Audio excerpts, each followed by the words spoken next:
Bonjour et bienvenue dans cette capsule dans laquelle on va aborder les groupes sanguins. Tout d'abord, je tiens quand même à rappeler la composition biochimique de notre membrane cellulaire. Dans la membrane cellulaire, on a vu qu'en fait, on a des molécules qu'on appelle les glycoprotéines et ces glycoprotéines, ce sont des marqueurs de reconnaissance. Ça veut dire quoi, des marqueurs de reconnaissance? Ce sont des marqueurs qui vont permettre à notre organisme de reconnaître ses propres cellules et de reconnaître les cellules étrangères pour les détruire. Toutes les cellules de notre organisme vont avoir en fait des marqueurs de reconnaissance spécifiques à son organisme. Donc, ils sont tous, on va dire, uniques pour chaque individu. Les globules rouges, à leur tour, ils vont porter des marqueurs de reconnaissance. Ces marqueurs de reconnaissance, c'est comme si ce sont des étiquettes et c'est des étiquettes qui vont nous permettre tout d'abord de reconnaître nos propres globules rouges, mais aussi vont nous permettre, dans un deuxième lieu, d'identifier les groupes sanguins. Et ces marqueurs de reconnaissance, on distingue trois types de marqueurs de reconnaissance. C'est en fait les marqueurs de reconnaissance A, B et rhésus. Et comme ils sont des marqueurs de reconnaissance qui se portent à la surface des globules rouges, ils vont porter le nom d'agglutinogènes. Agglutinogènes, donc, ce sont des marqueurs de reconnaissance qui se trouvent à la surface des globules rouges. Et chaque agglutinogène, il va avoir une forme spécifique et différente de l'autre. Donc, comment je peux retrouver un groupe sanguin? Tout simplement, si j'observe mes globules rouges et je vais retrouver tout simplement des agglutinogènes A, donc je suis du groupe sanguin A. Si j'ai des agglutinogènes B à la surface, je suis du groupe sanguin B. Si j'ai les agglutinogènes A et B, je suis du groupe sanguin AB. Si je n'ai pas je ne présente aucun agglutinogène, je suis du groupe sanguin O. Toutefois, j'ai déjà qu'il y a l'agglutinogène rhésus. L'agglutinogène rhésus a été découvert un peu plus tard et c'est la raison pour laquelle on a essayé de le symboliser pas avec une lettre, mais tout simplement avec le signe plus ou moins, dépendamment s'il est présent ou absent. Donc, si sur les globules rouges, j'ai l'agglutinogène rhésus, je vais mettre le signe plus.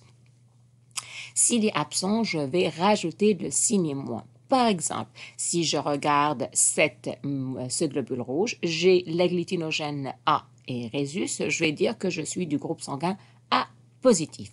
Si il n'y a personne, aucun agglutinogène, je m'excuse, pas personne, mais aucune molécule à la surface, je vais dire que c'est du groupe sanguin O négatif.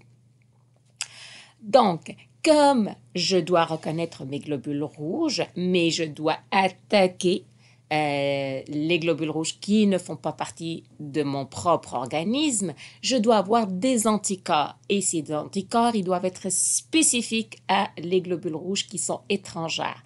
Et ces anticorps vont porter le nom d'agglutinine. Par exemple, si moi, je suis du groupe sanguin A positif, quelle agglutinine je dois en avoir? Je ne dois pas attaquer le A ni le rhésus, donc je dois avoir mes agglutinines B. Voyez, donc les agglutinines B ou les anticorps B, c'est pourquoi on va les noter, je les retrouve dans le plasma.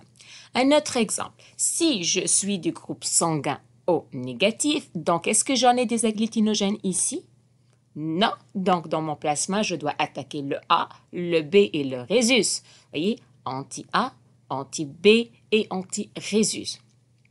Et c'est comme ça que je vais me protéger contre les globules rouges qui ne sont pas les miens.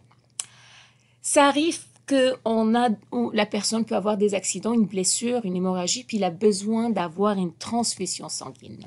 Pour pouvoir recevoir du sang, on doit vraiment s'assurer de la compatibilité du donneur. Lorsqu'on fait des transfusions sanguines, dépendamment du cas, mais je parle du sang, donc je parle que je vais donner des globules rouges. Je vais donner des globules rouges d'un donneur vers un receveur. Et pour s'assurer de la compatibilité, qu'est-ce que je dois regarder? Je dois regarder principalement les anticorps du receveur. Par exemple ici, je suis du groupe sanguin AB négatif. Donc, qu'est-ce que j'ai comme anticorps dans mon plasma? J'en ai des anti-Rhésus. Donc ici, est-ce que je peux recevoir du A positif? Regardez ici, donc mes anti-Rhésus, ils vont reconnaître la glutinogène Rhésus et à ce moment, je ne peux pas recevoir du A positif. Sinon, qu'est-ce qu'il va faire? Mes anticorps vont attaquer ces globules rouges et vont les détruire et on va parler d'une réaction d'agglutination. Ce que vous devez savoir, c'est que le groupe O négatif est comme il n'a pas d'agglutinogène, donc c'est lui qui va être capable de donner à tout le monde. Parce que, en fait, peu importe ce que tu as comme agglutinine dans ton plasma, comme il n'a pas d'agglutinogène, donc ton organisme ne peut pas attaquer ces globules rouges. C'est pourquoi on peut parler de donneur universel. Par contre, d'accord, le AB positif, lui, il a toutes les agglutinogènes, donc il n'a aucun anticorps dans son plasma. Il peut recevoir de tout le monde. On parle de receveur universel. Donc, si j'essaie d'analyser tout ça, je peux dire que le O, il peut donner à tous les groupes sanguins. Il va donner le A, il va donner au B, il va donner au AB. Le A, il va donner au AB. Le B, il va donner au AB. Et le groupe sanguin O, il va donner tout simplement à lui-même. Et tous les groupes Rhésus- peuvent donner au groupe Rhésus+. Ce qui nous amène, c'est que si, admettons, il y a en fait une erreur dans la transfusion sanguine, donc je vais donner des globules rouges à un receveur, mais ces globules rouges ne sont pas compatibles. Qu'est-ce qui arrive?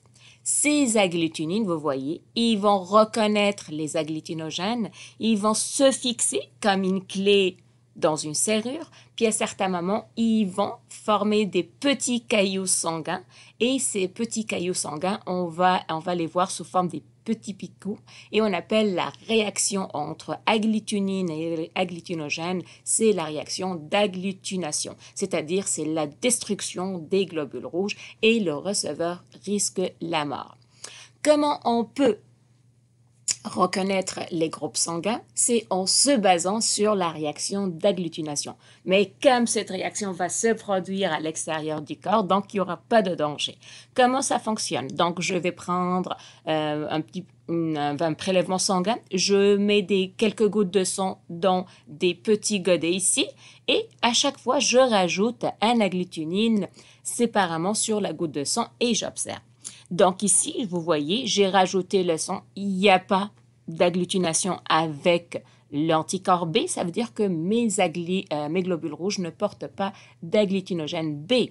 Alors qu'avec le A et le Rhésus, il y a une réaction d'agglutination. Ça veut dire que je suis du groupe A positif. Si je regarde le dernier, voyez ici, rien ne se passe avec les trois anti-A, anti-B et anti-Rhésus. Ça veut dire que je suis du groupe O négatif.